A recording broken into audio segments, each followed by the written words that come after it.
Estamos com mais um Empoderação. Estão prontos para falar sobre o futuro?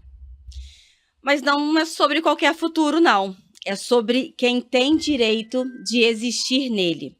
Enquanto a tecnologia avança, a gente precisa se perguntar: quem está programado? Quem está programando o futuro? Quem está sendo ouvido e quem continua sendo silenciado pelos algoritmos? Sabe o que é algoritmo? Vamos detalhar hoje aqui, tá? E também sendo silenciado pela desinformação e pela falta da representatividade. A inteligência artificial, as redes sociais e a comunicação digital, elas impactam diretamente na nossa vida. Mas esses impactos, eles acontecem não é de forma igual, não. Não é para todo mundo igual, não. As populações negras e periféricas continuam sendo as mais afetadas pela exclusão digital. Mas também tem o outro lado, né? Existem territórios que estão criando, territórios e pessoas que estão criando soluções, produzindo tecnologia social, comunicação popular e novas formas de resistência. E esse é o nosso tema aqui hoje no Empoderação. Vem comigo. Empoderação. Empoderação. Vozes em ação. Em todas as plataformas digitais. Bom, o episódio de hoje, para você poder entender mais sobre tecnologia e algoritmo, eu recebo duas pretas potentes, assim, ao extremo, que praticamente dão nó em pingo d'água de tanto conhecimento, entrega, trabalho que elas desenvolvem, pesquisas também que elas desenvolvem. Hoje eu recebo Marcele Chagas. Tudo bem, Marcele? Prazer estar aqui de novo. Uma grande alegria recebê-la. Marcele é jornalista, pesquisadora da Mozilla Foundation e diretora executiva da Rede de Jornalistas Pretos pela Diversidade na Comunicação. Ela atua nas áreas de democracia digital, combate à desinformação, governança da inteligência artificial e proteção digital de comunicadoras negras e periféricas na América Latina. Marcele, currículo extenso, hein? Tem mais coisa aqui ainda, né? Verdade. Muito conhecimento e conhecimento compartilhado também, né? Sim, com certeza. Temos aqui Tássia de Carvalho. Tudo jóia, Tássia? Tudo bem, um prazer estar aqui de novo também. Obrigada por ter vindo. Obrigada. Jornalista, publicitária, palestrante e empreendedora social carioca. Também está no folder do Sebrae como garota propaganda, não é isso? De empreendedorismo? É verdade, é verdade. Tão linda quanto hoje, lindíssima. A Tássia é fundadora da agência ISA, atua com comunicação inclusiva, diversidade e impacto social. Atualmente está pesquisando afroempreendedorismo como estratégia de equiparação de renda e atua na formação de jovens, mulheres e lideranças periféricas através da comunicação e da inovação social. Muito obrigada por estarem Obrigada. aqui. Vocês já conhecem, já são de casa, já conhecem o Empoderação e agora vocês têm que se apresentar. Vou começar aqui com a Marcele. Claro. Tássia, porque a Marcele tem mais tempo, né? Você veio recentemente, a Marcele tem um tempinho que esteve aqui. Marcele, praticamente um ano que você esteve no Empoderação. E quem é Marcele Chagas hoje, em 2026? Tem sido cada vez mais difícil, mas eu acho que eu me defino como uma inovadora. Eu sou uma pessoa que tenho buscado quebrar estruturas existentes e repensar através de novos olhares e a criação de novas estruturas e novas possibilidades, né? A partir desse ponto de partida, a minha atuação se estende aí pelo ramo não só da desinformação dentro desse trabalho, né, da integridade informacional, que envolve também a rede de jornalistas, né, a parte de pesquisa também, territórios, mas que hoje também se estende para discussões envolvendo a inteligência artificial, a governança da inteligência artificial e outras discussões que tem se ampliado cada vez mais e que o meu trabalho acaba ficando mais global e atingindo públicos também, outros públicos sendo ampliado. Então, eu venho ganhando cada vez mais potência, isso faz também que eu modifique um pouco quem eu sou.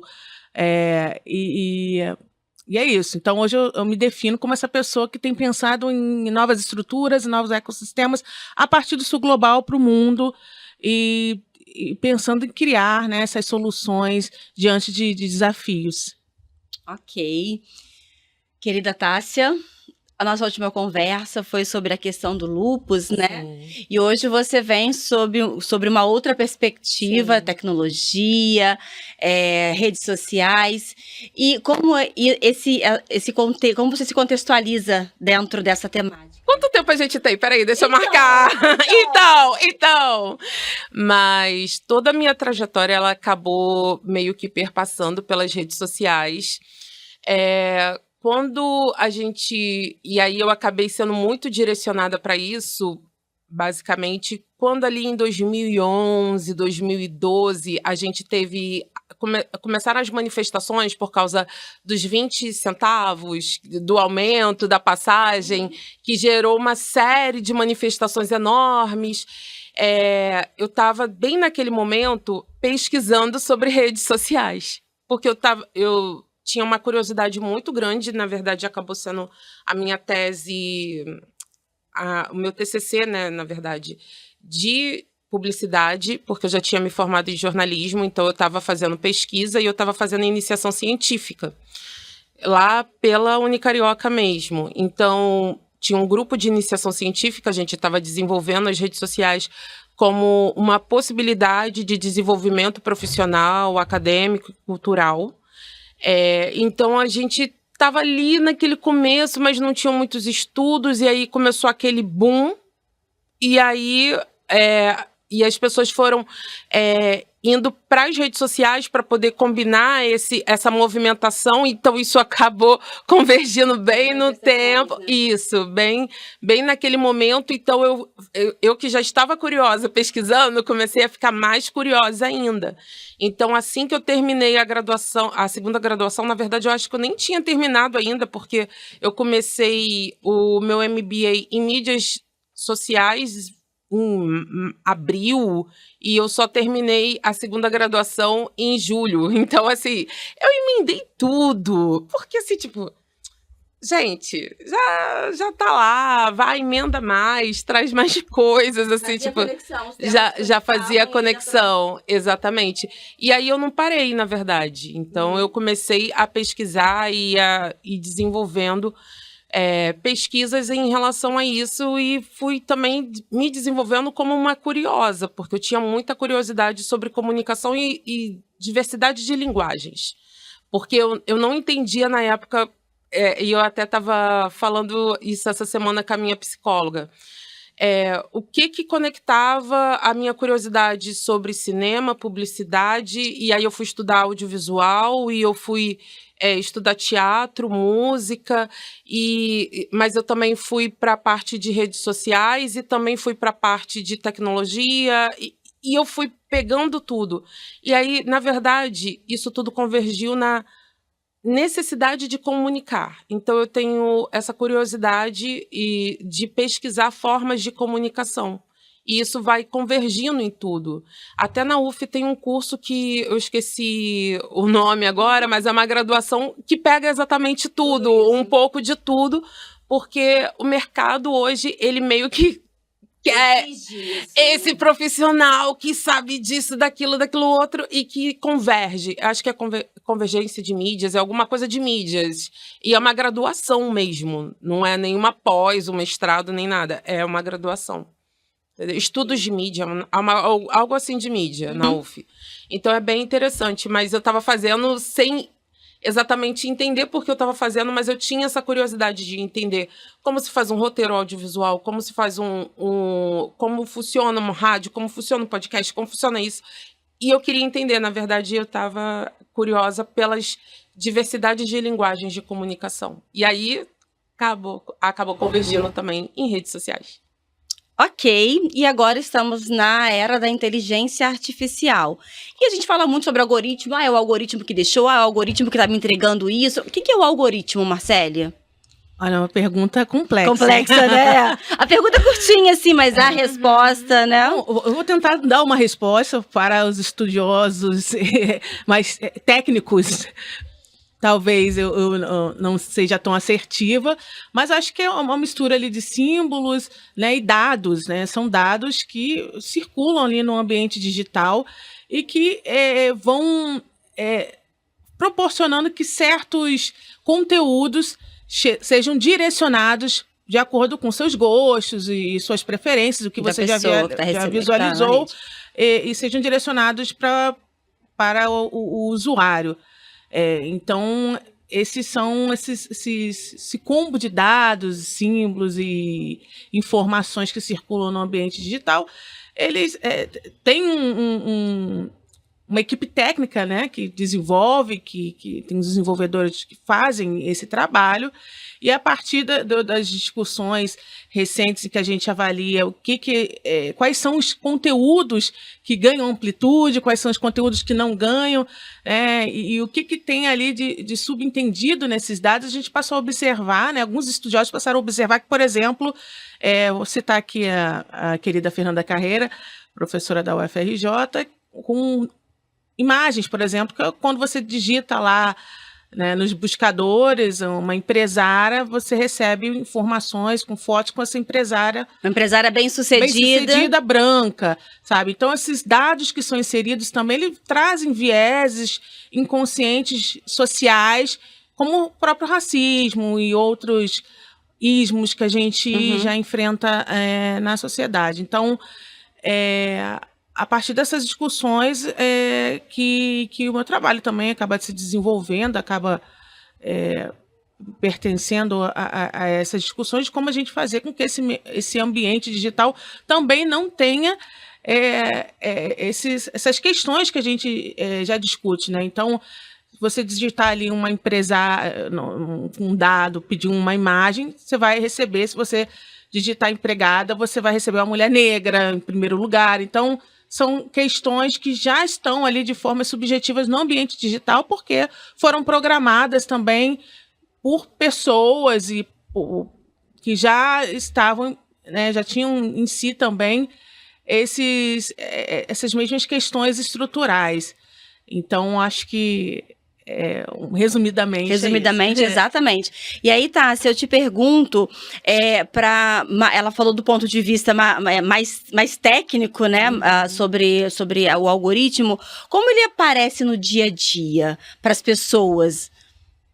Então, Ou ele não aparece, a gente não vê o algoritmo? Então, ele aparece muito. E eu vou até trazer, na verdade, um caso. Na verdade, não é um caso porque isso tem sido recorrente, de como, infelizmente, a tecnologia tem sido usada de uma forma negativa, na verdade. E eu escrevi sobre isso em 2014.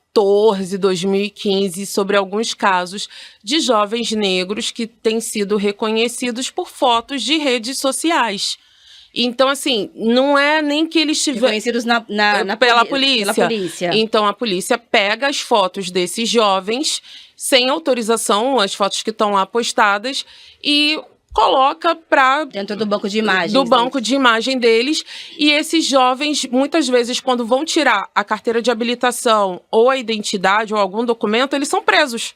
Isso acontece recorrentemente. Isso continua acontecendo. Então, não é uma coisa assim, tipo, que eu escrevi sobre isso em 2014, 2015, que pegavam essas fotos do Facebook e tinha um jovem, acho que era do Morro dos Prazeres, que tinha sido preso e aí a família juntou as provas de que ele não estava no local do crime que disseram que ele estaria e mesmo assim ele ficou preso, acho que quase um mês, se eu não me engano.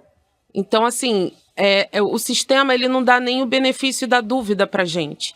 Então, às vezes, a tecnologia ela pode ser usada de formas que vão nos prejudicar, vão prejudicar corpos negros, porque isso não acontece com corpos brancos com a mesma frequência que acontece com os nossos jovens negros, que já são mais mortos do que tudo, né? Que o Brasil é o país que mais mata jovens negros.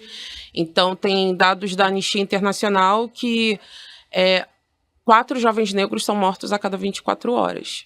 E não são mortos porque ficaram doentes de alguma doença. Não, eles foram mortos, tiveram suas vidas tiradas. Então, isso são dados alarmantes, porque nós somos o país que mais mata negros. E a gente está falando, assim, tem vários países em África que estão em guerra civil. Então, a gente está falando que um país que não está, teoricamente, em guerra civil, mata mais do que países em guerra, entendeu? Então, são coisas que a gente precisa também pensar sobre o uso da tecnologia também, entendeu? Diante disso, obrigada, Tássia. Nada. Diante disso, Marcele, a tecnologia não é neutra. Não. É uma afirmação, uma pergunta. Não, definitivamente não. Acho que esses casos, né? O caso tanto que eu relatei aqui de como funciona ali no ambiente digital, quanto Tássia acabou de reforçar agora, trazendo esses dados importantes, só confirmam que, de fato, não tem nada neutro, né?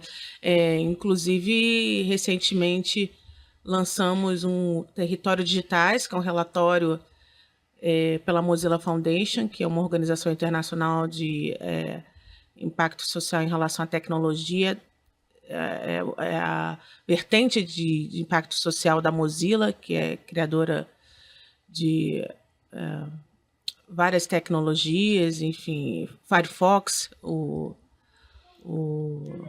sistema, o guia de internet que a gente acessa, enfim, entre outras ações, e é um relatório da Mozilla com o Instituto Peregrun, que eu tive o prazer de coordenar, que mostra exatamente isso. Então, ele vem trazendo ali informações sobre desinformação, confiança no ambiente digital e abordando também sobre a governança na inteligência artificial, e foi um trabalho de campo dos últimos 8 meses, quase 2 anos, na verdade, mais de 2 anos, né? Não, 8 meses no território, e depois mais tempo a gente fazendo as outras atividades para finalizar o território, para finalizar o relatório. Em 2 territórios, um aqui no Rio de Janeiro, que foi um quilombo, em Angra dos Reis, e em um território em São Paulo, que foi uma aldeia multiétnica. E lá ficou muito claro, Gabi, como a tecnologia tem atuado para, principalmente, descredibilizar lideranças comunitárias de territórios tradicionais, que já sofrem ataques frequentes, são territórios ancestrais que carregam histórias e que, enfim, extremamente importantes. E nos 2 territórios nós trouxemos estudos de casos, trouxemos exemplos de como os líderes tiveram sua liderança colocada à prova e atacados, inclusive uma dessas lideranças por um agente público. Ele gravou um vídeo acreditando a essa liderança a dificuldade do governo local de fazer um reparo ali na área ambiental, sendo que a liderança, nem o quilombo, tem poder de fazer nada que não é o poder público. Então, eles fazem a mobilização local, mas eles não têm esse poder. E divulgou através das redes sociais. Então, foi uma desinformação que fez com que essa liderança tivesse que sair da sua casa, do seu território, uma proteção policial, teve que pedir proteção policial, uma mulher líder, e as mulheres quilombolas são as mulheres de mobilização, são as principais lideranças, são elas que estão à frente de mudanças locais, e enfim, são elas que movimentam. Então, veja que tem também uma questão de ataque a uma liderança feminina, negra, mulher quilombola, que teve que sair, que foi ameaçada, teve sua vida ameaçada. E esse relato contundente está lá no nosso relatório, um relatório internacional. Qual o nome do relatório, por favor? Territórios Digitais. Está lá no site do Instituto Peregrun, que é uma referência no trabalho de políticas para a população negra. Então, está lá dentro do projeto chamado Griotech, que eu criei ali junto com a Mozilla para a gente desenvolver essa atividade e outras. Então, foi um trabalho de campo extenso que mostrou para a gente os contornos da tecnologia dentro desses territórios, né? Não só esse caso, a gente também conseguiu observar outros casos em relação ao impacto da desinformação, que é um impacto que vai além do ambiente digital, né? Um impacto que faz isso. Ela teve que largar sua família, abandonar sua residência, se esconder, ter proteção policial por conta de uma desinformação disseminada no ambiente digital que tomou um contorno de verdade, porque ela foi replicada nos grupos de aplicativo, ela entrou na memória coletiva do território, porque aí o próprio território começou a duvidar entre eles ali, da liderança entre eles, e gerou um transtorno. E as mulheres começaram a se sentir intimidadas dentro daquele território e começaram a tentar criar, e criaram estratégias coletivas de autoproteção. Veja bem, enquanto esses grupos que já trazem seus conhecimentos ancestrais, eles conseguem desenvolver suas próprias tecnologias sociais. Então, eles desenvolveram entre eles estratégias para que elas conseguissem se proteger. Então, elas passaram a andar juntas, passaram a não circular à noite no território em que elas nasceram, foram criadas e são os donos daquele território. Então, a gente vê aí ao longo de muitos anos brigas, né, por territórios quilombolas, por territórios do poder público, querendo retirar realmente populações quilombolas, populações indígenas do seu próprio território. Então, eles são donos daquele território e passaram a não poder mais circular dentro do seu local, com segurança.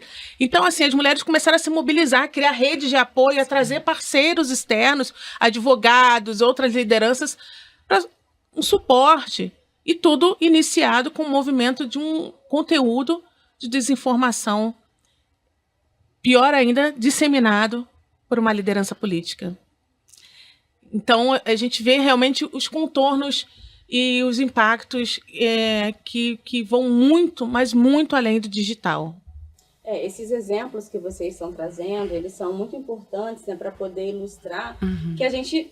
todo mundo coloca a sua vida, né? Todo mundo não, a maior parte das pessoas usa as redes sociais, coloca a sua vida ali, se informam por ali, mas a gente também não pode ir, né, sem nenhuma preocupação, sem nenhuma crítica, entendendo que tudo que está ali é verdadeiro, que tudo que está ali é real mesmo. A gente tem que estar sempre duvidando, sempre atento ao tipo de conteúdo que a gente está consumindo, né?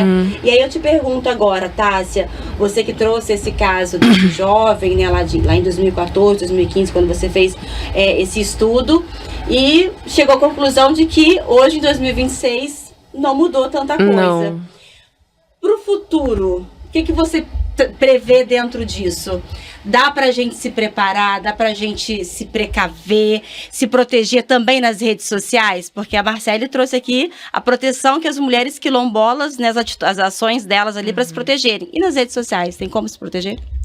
Eu acho que nesses casos específicos, quando a gente fala em relação à polícia, é mais uma questão de cobrar do Estado que isso não seja feito, porque até mesmo... Quando a gente fala, por exemplo, dos Estados Unidos ou de outros lugares em que tem reconhecimento feito através de fotos num livro, aquelas fotos são de pessoas que já têm passagem pela polícia. Então, assim, a gente está falando de jovens negros que nem passagem têm, alguns não tinham nem maioridade, então eles nem poderiam estar ali porque o ECA... Ele resguarda a imagem do menor de idade. Então, aquele menor não poderia estar num livro que está ali junto com maiores de idade e que está tendo a imagem dele exposta. Por que ele está ali? Porque no caso, por exemplo, desse jovem, ele fez 18 anos, ele já trabalhava, ele foi tirar a habilitação, chegou no Detran e foi preso. Então, tipo...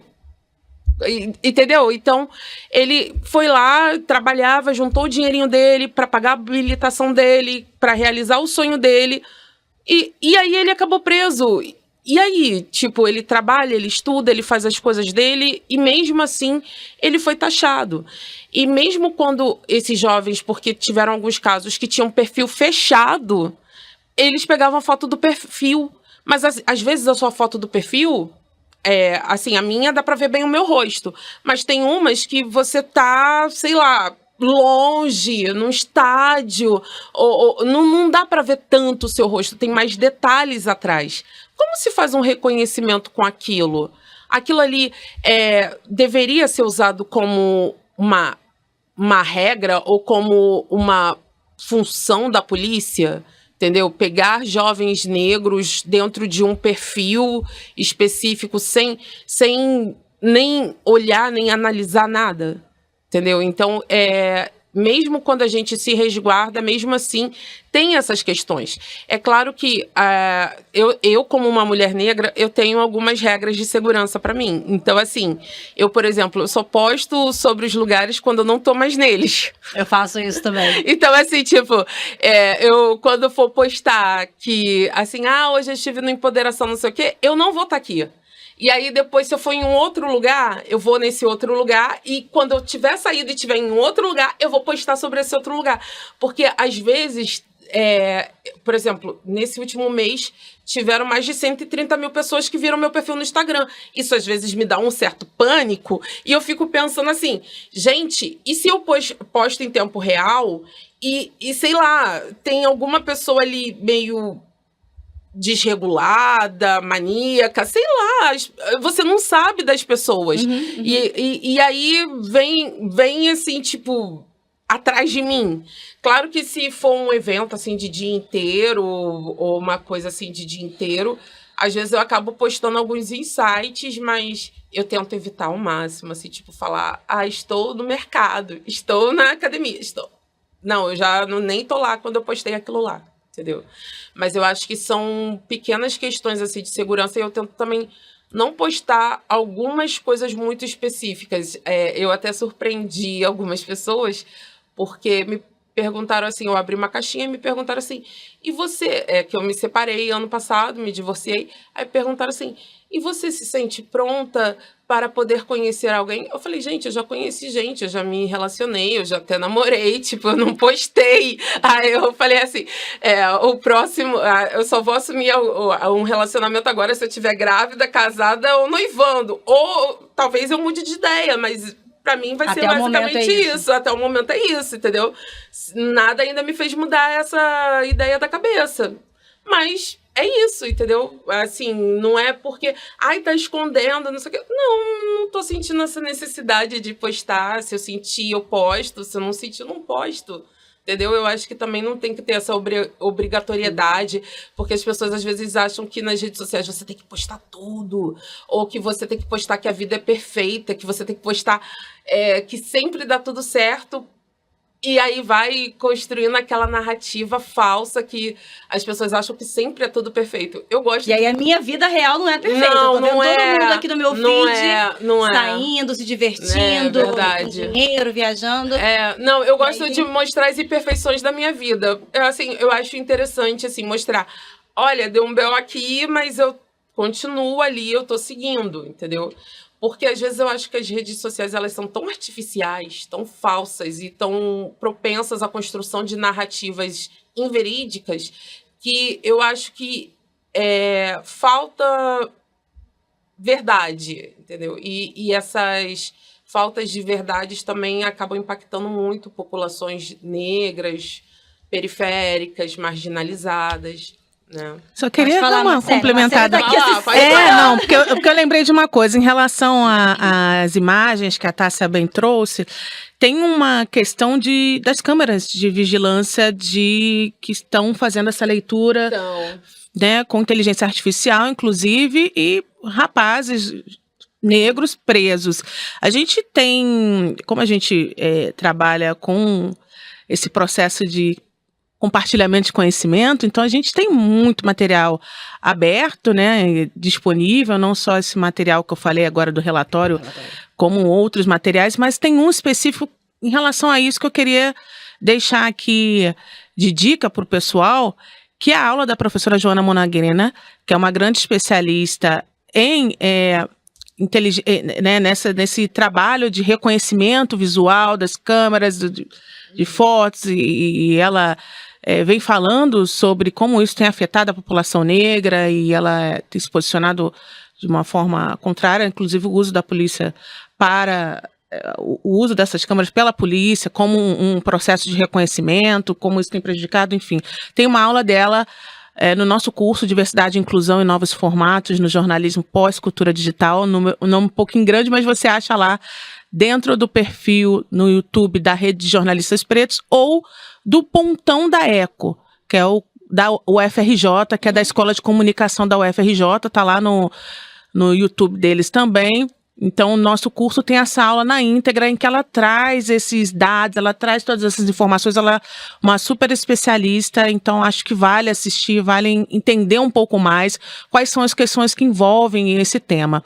E um segundo ponto, essa questão que a Tássia trouxe sobre, e eu tenho um artigo também escrito sobre isso, da importância das redes sociais para a população negra em relação o lado positivo e o lado negativo, né? A gente tem um espaço gratuito que qualquer um pode abrir, gravar, e isso é muito bacana. Então a gente tem muito jovem de periferia que abre, grava e muda a vida, né? Acaba dando certo, vira né? Enfim, um influenciador, recebe informação, enfim. Mas também temos um lado muito negativo, enfim, esse entendimento de que as redes sociais eles estão atreladas à credibilidade. E isso que a Tássia trouxe de que você pode estruturar uma narrativa ali no ambiente digital e que isso e vender uma imagem que não procede, isso é muito real, mas isso tem sido um ponto muito complexo para a população negra, que a gente tem visto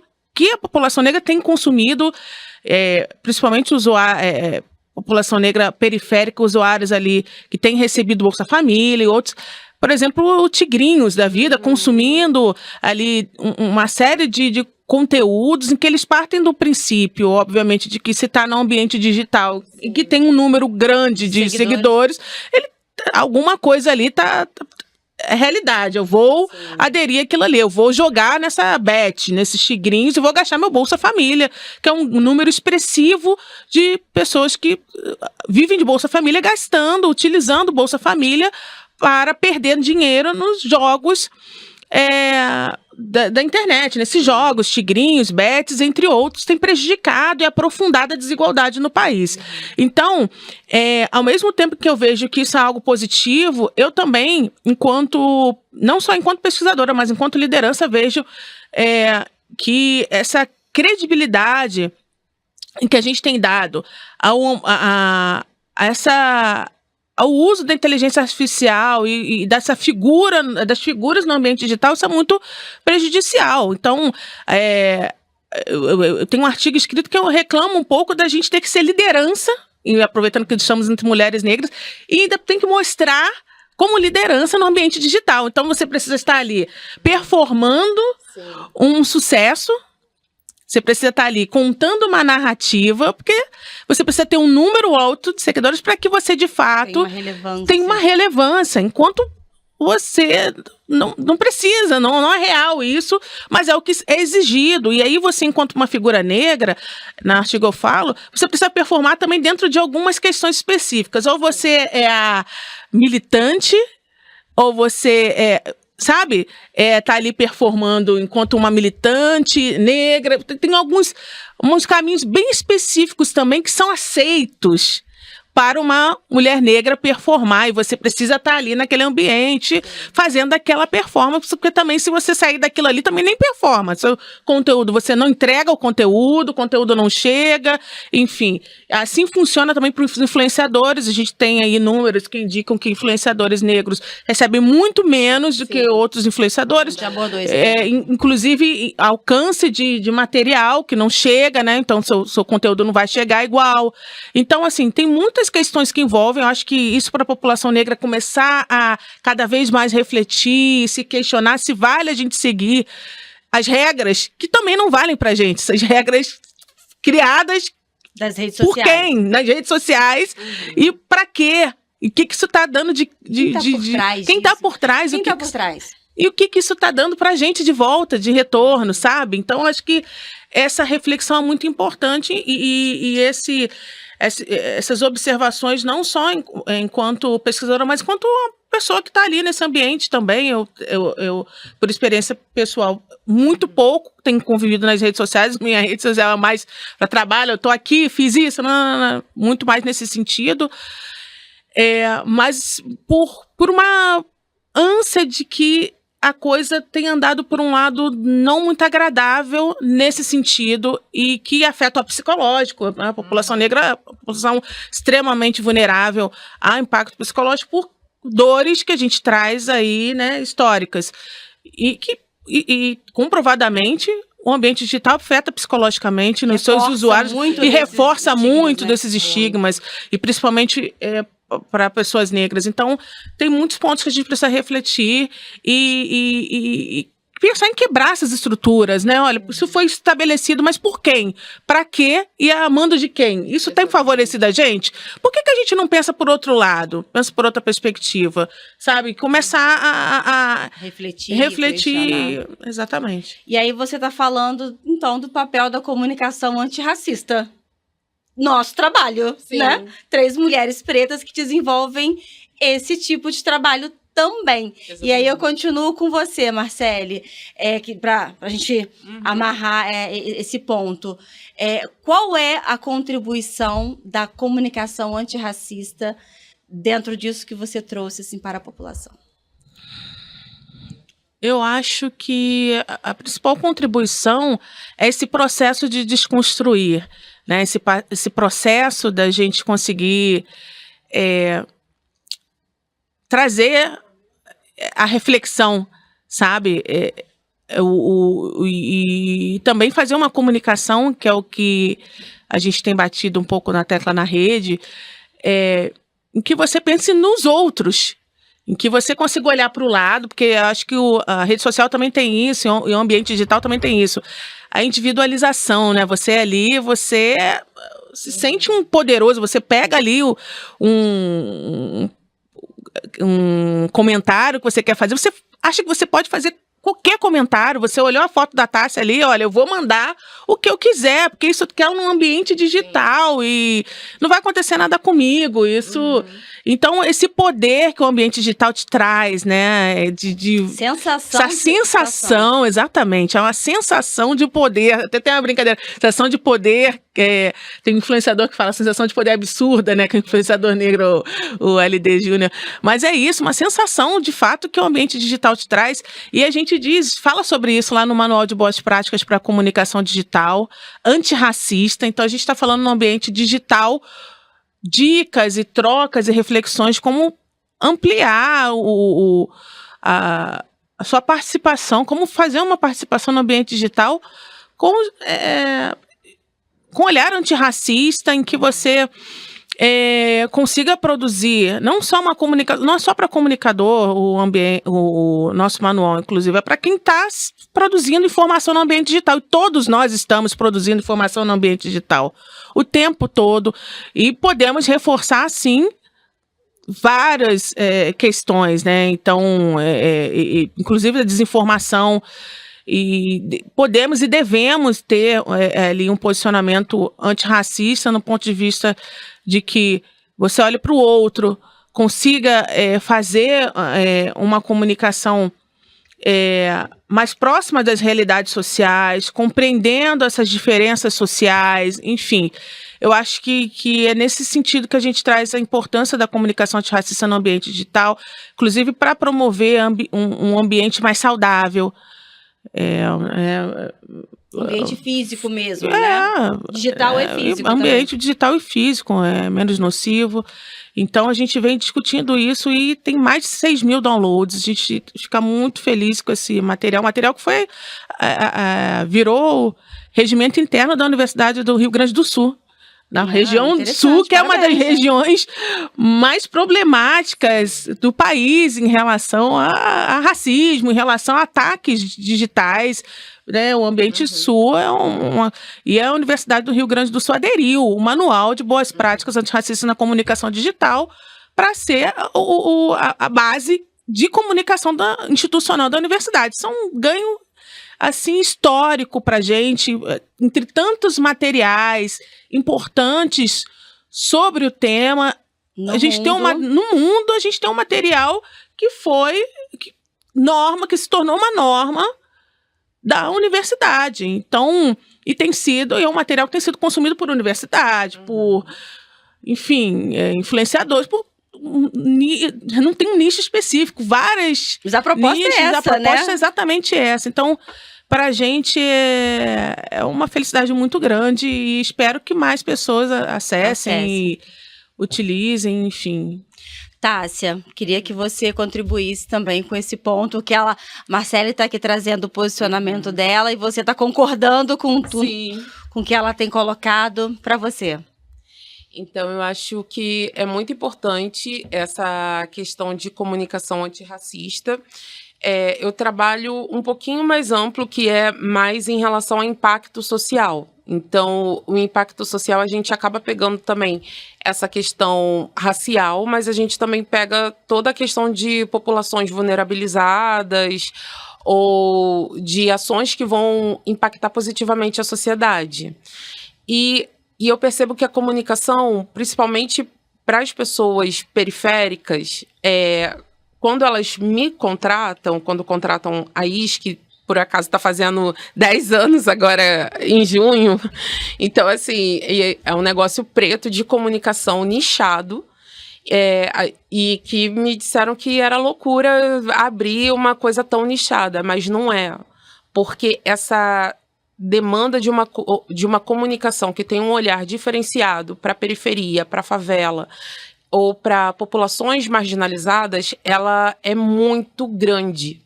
Porque o que acontece? Eu percebo, são pequenos detalhes e às vezes grandes coisas também. Quando você chega numa favela e você escreve a palavra favela, por exemplo, num release, nossa... Já é um documento que a assessor de imprensa faz para a imprensa, isso, né? Isso. E aí, vários clientes nesses anos falaram: nossa, finalmente uma assessora que escreve a palavra favela, porque eu já tive briga com a minha antiga assessora, porque eu falava que era favela e botava comunidade, aí botava território no local, mas não queria dizer favela. Mas por quê? Como se favela fosse palavrão, como se a gente não tivesse, como se a gente tivesse que mudar para poder se enquadrar, e como se a gente tivesse que fazer isso e aquilo. Então, quando a gente fala também do poder da comunicação contra a desinformação, a gente também, ao usar os termos corretos, que a população também quer ser nominada, que se reconhece, isso também é levar a informação. Quando a gente mostra que num território que geralmente só sai na mídia para mostrar tiroteio, mortes ou coisas negativas, e você está mostrando, olha só, tem isso aqui de negativo, mas ali também tem um projeto de balé, tem um projeto de música, tem esse aqui de esporte. Olha aqui, esse menino aqui, que é aqui da favela, ele agora vai competir lá fora do país. Olha, tem isso aqui também, tem isso aqui também. A gente não está dizendo que não existe a violência, mas a gente está mostrando que existe mais do que a violência. E uma coisa que acontecia muito e que eu acho interessante quando eu estava na época do jornal, é que eu escrevi uma revista, né, que se chamava Guia das Comunidades, e aí, com essa rede de contatos de pessoas de territórios periféricos, elas iam me falando: tem isso aqui lá em tal favela, você já tá sabendo? Tem isso aqui em tal favela, de ações culturais que eu deveria conhecer. E aí eu chegava nos territórios, eu via coisas incríveis, tipo, até uns anos atrás tinham uns morrinhos, uns tijolinhos ali no Museu Mar. Todo mundo deve lembrar que tinham ali uma favelinha. Onde continua lá. Só que muita gente não sabe que aquilo ali é uma fração do que tem lá na favela. E lá tem mais de 1.000 metros quadrados. Assim, a céu aberto no projeto. A obra em si. A obra em si, no projeto Morrinho. Isso não é dado na mídia. Aí eu dei assim, eu falei: meu Deus, se no mar todo mundo quer tirar foto, imagina aqui. As pessoas têm que vir aqui. Quem vai? Não. Aí, sabe o que acontece? Os jornalistas do Brasil não davam, mas os internacionais dão. Então, assim, vários projetos que nunca saíram na mídia aqui no Brasil, eles já saíram na mídia fora. E eles já fizeram exposições em Miami e na Europa. Então, assim, tipo, Os gringos, por isso que os gringos, eles sabem onde chegar na favela. Que a gente às vezes fica assim, nossa, por que tem um gringo indo para tal lugar? Tipo, como que ele sabia que tinha aquilo lá? Porque já foi um jornalista do país dele e fez uma reportagem que saiu lá fora. E assim, eu tô falando de veículos grandes, tipo Reuters, eu não vou conseguir falar, veículos grandes, vamos resumir assim, entendeu? De renome internacional. Uhum. Então, assim, esses veículos já entendem que os territórios eles têm violência, mas têm potencialidades. Mas no Brasil a gente não tem ainda essa mentalidade. E eu acho que aqui também no Brasil a gente, e principalmente no Rio, a gente tem muito uma síndrome de impostor coletiva. Porque acontece muito agora da gente ver conteúdos de gringos que estão vindo morar no Brasil e eles acham tudo incrível e maravilhoso. E a gente não tem essa mentalidade. A gente, na primeira oportunidade, se aparecer um trabalho fora, a gente vai embora. Entendeu? Eles, na primeira oportunidade, querem vir para cá. E como é isso? Porque aí a gente fica assim, nossa, mas eles acham o nosso país maravilhoso, mas a gente acha horrível, porque a gente só vê o lado ruim e eles veem mais o lado bom. Entendeu? Eu acho que a gente precisa tentar ver o todo. E essa é a dificuldade. Isso gera desinformação. Porque muitos estados têm índices de violência muito maiores do que o nosso. Mas a gente fica achando que aqui é o lugar mais perigoso do Brasil. É isso que, pelo menos, a gente vê quando a gente assiste um telejornal que é que é âmbito nacional. A gente vê, a facção X fez isso, a facção Y fez aquilo. Violência no Rio de Janeiro, violência no Rio de Janeiro. Fechou a linha amarela, fechou a linha vermelha. A gente não vê tanto assim as potencialidades, mas eu acho que em outros estados, eles não fazem muita questão de divulgar o negativo para fora. A gente não, a gente parece que a gente só joga o negativo para fora, e a não ser quando é carnaval ou um grande show. Aí a gente mostra que tem outras coisas no Rio. Entendeu? Mas o resto do Brasil até fala assim, vocês são malucos de ir pro Rio, que volta e meia eu vejo postagens assim, nossa, todo mundo indo pro Rio, pra quê? Que loucura, o Rio de Janeiro é tão violento, o Rio de Janeiro isso, o Rio de Janeiro aquilo. Mas outros estados têm índices muito maiores do que o nosso, infelizmente, entendeu? Assim, existem violências muito maiores que as nossas, mas a gente tem uma desinformação coletiva. Né? Desinformação coletiva, Marcele Chagas. As redes sociais contribuem muito para isso, né? Sim, sem dúvida. Nós vimos durante a pandemia, né? Então, tivemos uma infodemia, que foi um excesso de informações circulando de forma coletiva sobre o mesmo tema, mas um excesso de desinformação, né? Na época da pandemia. Era mais desinformação do que informação. A gente não sabia ali, na verdade, a gente nem sabia o que era, o que não era. Foi um excesso, porque era o principal local ali de troca de informação, todo mundo, cada um nas suas casas. Então, como a gente consegue trazer esse exemplo como algo que reforça de que essa proliferação de desinformação de forma coletiva, ela é amplificada cada vez mais, né? E aí, como eu exemplifiquei, como eu falei da questão do territórios digitais, o relatório que nós lançamos semana passada, ela ganha um contorno territorializado também, né? Ela a gente tem uma desinformação que ela pega em questões muito específicas de locais específicos, que é aquela desinformação que vai ali em questões históricas da localidade. Então, desafios que aquela localidade enfrenta, ou então a questão cultural do território, e aí aquela desinformação vai ali naquela questão bem específica local, e aí isso reforça com que ela tenha um impacto maior e uma circulação mais territorializada, que a gente chama. Então, tem essa desinformação, é uma desinformação que a gente não consegue visualizar tanto quanto essa ampla, que está em ampla circulação, mas ela é muito perigosa, porque ela ganha um contorno de verdade, porque ela fica muito próxima da realidade local. Prolifera muito mais rápido também. Ela é muito próxima da realidade local. É uma desinformação que está ali atrelada a questões culturais, sabe? A história local, a disputas locais. Então, ela tem elementos de questões que você já conhece, que já estão ali circulando. Então, ela fica muito mais próxima de uma verdade. Portanto, tão perigosa quanto uma desinformação mais globalizada, digamos assim, né? A comunicação, ela é um direito ou é um privilégio? É um direito garantido em Constituição. Agora,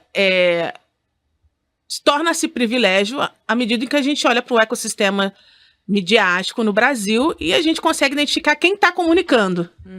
Quem está comunicando no momento? A gente tem uma parcela muito baixa aí dos últimos estudos de 20% de jornalistas nos veículos, principais veículos de comunicação, jornalistas negros, melhor dizendo, tá? De mulheres negras, tem uma redução aí de 10% a 15%, eu não me recordo, mas se vocês acessarem, vou deixar aí a dica, o site da Rede de Jornalistas Pretos, tem estudos lá, tem os estudos. Então, os últimos estudos, nós colaboramos diretamente, inclusive tem um estudo mais recente que nós fizemos, eu tive a oportunidade de coordenar com a Thomson Media sobre o jornalismo independente no Brasil.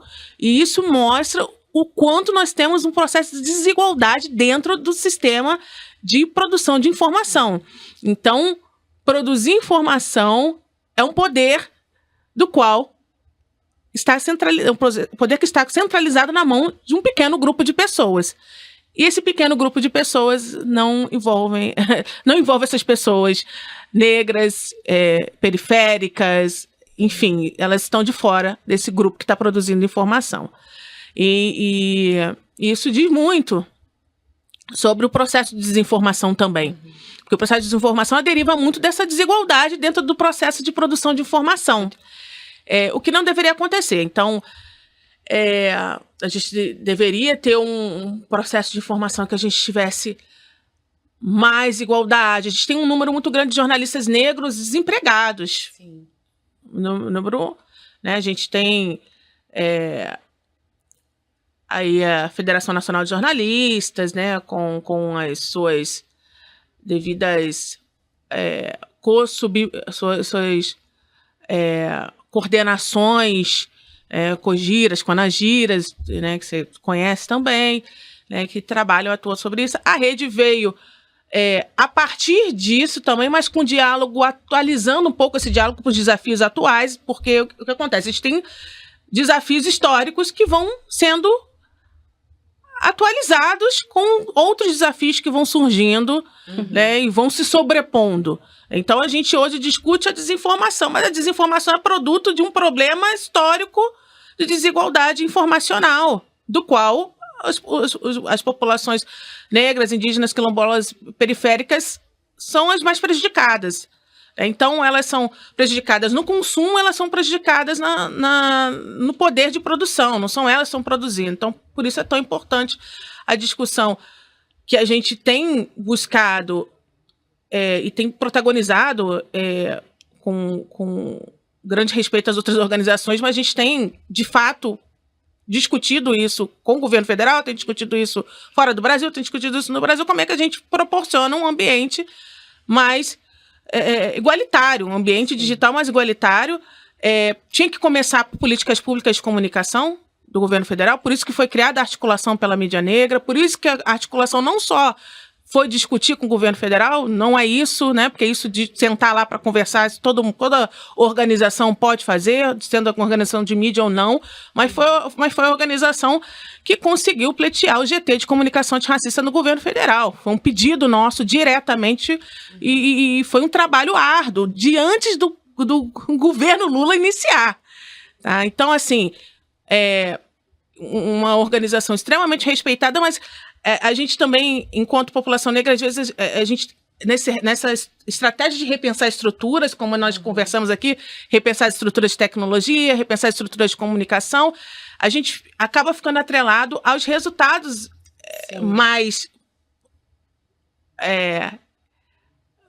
palpáveis, né? O que vai ser dado agora? E é uma luta árdua para mudar a estrutura em torno de políticas públicas, né? Essa construção de políticas públicas é uma construção uma estratégia, mas tivemos vitórias aí, depois o governo continuou a discussão, lançou um manual, fez outras coisas, mas muita pouca coisa ainda perto do trabalho que nós tivemos e do que é necessário, porque na verdade o que acontece com o jornalismo hoje e com a comunicação hoje? Não é só para a população negra.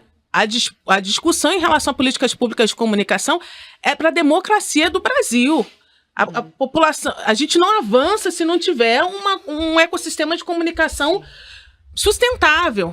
Aí a gente vai discutir desinformação, como o governo federal está discutindo, desinformação climática, mas não discutiu o básico. A gente não tem uma política de comunicação. Como é que faz? A gente está discutindo o problema, o sintoma, mas não está discutindo a raiz do problema. Uhum. Então a gente fica fugindo de resolver o que precisa ser resolvido, né? Então o último relatório também foi do Repórteres Sem Fronteiras sobre os próximos 10 anos de jornalismo no Brasil, né, projetando os próximos 10 anos com um diagnóstico preocupante, mas com soluções também. Eu acho isso muito importante. E essas soluções precisam ser colocadas em práticas, a gente não pode ficar só com esses dados. Esses dados são super importantes serem atualizados, é muito importante, mas a gente precisa efetivamente transformar levar esses dados. À prática, né? Levar à prática. E uma dessas recomendações é a questão da gente estabelecer uma política pública de comunicação com o governo federal, algo que a gente já vem tentando liderar com a população negra, mas a gente sabe que não vai avançar só com a população negra e que a gente está aí agora trabalhando nessa articulação mais ampla de jornalistas, porque tem que ser uma vitória ampla, tendo em vista que afeta a todos, não de forma igual, de forma desigual, né, com grupos bem específicos, como eu já mencionei aqui anteriormente. Marcele, Tássia, a gente está chegando ao final da nossa conversa, passa muito rápido, realmente, assim, está sendo muito construtiva. E então, Tássia, eu queria agora, a gente ouviu a Marcele, eu queria agora, Tássia, que você fizesse as suas considerações finais. A Marcele fez uma fala aqui muito importante, né? Queria que você fique à vontade para poder complementar algo que você queira. Não, perfeito. Quando ela trouxe até essa relação dos dados, eu acho que a gente teve um avanço nos últimos anos. A gente pode ver isso até assim, se a gente puder usar um comparativo em relação à televisão, a referência que eu tive, que talvez você teve quando a gente estava na graduação, era Glória Maria e talvez assim uma outra repórter que estavam ali. A gente não tinha 300 referências, a gente não tinha muitas referências de jornalistas pretas, principalmente mulheres. A gente não tinha essa referência. E hoje, além da gente ter essas referências, assim, de a gente poder estar se espelhando, a jovem jornalista que estiver começando na faculdade agora, poder se espelhar em uma outra mulher preta, ela pode também se espelhar numa mulher preta que ela pode estar de trança, pode estar de black, pode estar de várias formas. E isso é muito importante, por quê? Porque já aconteceu comigo quando eu trabalhava em veículos tradicionais e eu fui usar uma trança uma vez, de eu ter recebido um feedback sobre isso. Negativo. De quando eu comecei a deixar meu cabelo crescer, porque eu fiz o meu Big Shop e meu cabelo estava desse tamanho e crescendo, tipo, era um cotoco de falarem, nossa, seu cabelo tá lindo, só não deixa crescer muito não, senão vai ficar esquisita igual da Thaís Araújo. E é meu sonho ter um cabelo que ela tinha, assim, tipo, entendeu? É isso, esse é o meu objetivo. Se não der um fogo e eu cortar, esse é o meu objetivo. Só que, né, mulher preta às vezes do nada se cisma de cortar. Mas a gente precisa ter mais referências, a gente precisa estar em mais espaços. Eu lembro que quando aqui nós fizemos a mesma faculdade. Então, quando a gente começou, quando eu comecei na faculdade, que eu comecei um pouquinho depois da Marcele, eu lembro que tinha uma parceria com a Viva Favela e aí tinham muitas pessoas negras. E eu lembro que antes a minha tia tinha me preparado para eu não esperar nenhum negro, que, olha, você vai chegar, não vai ter ninguém negro, não vai ter nanã. E aí, quando eu cheguei e vi um monte de pessoas negras, eu pensei, então minha tia estava errada, eu vou conseguir trabalho sim, eu vou conseguir isso, eu vou conseguir aquilo, eu vou conseguir... Aí eu pensei, tudo estava errado. E foi muito triste, porque eu vi vários colegas que tinham potencial absurdo.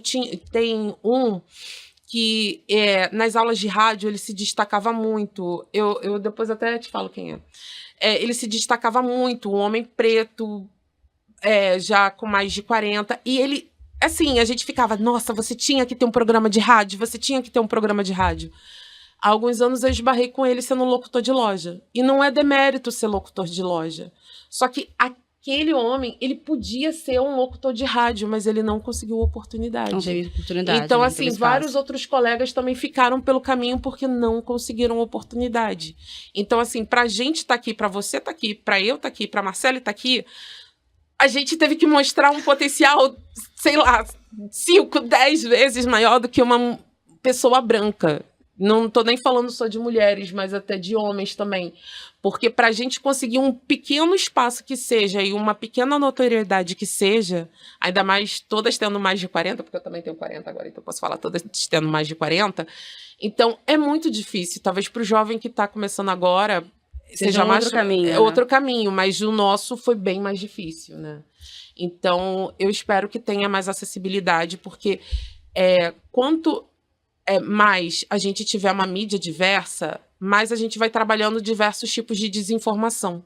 Então, assim, porque tem alguns vieses que as pessoas têm, então, assim, e pressuposições que isso também acaba atrapalhando quando elas vão dar determinadas informações.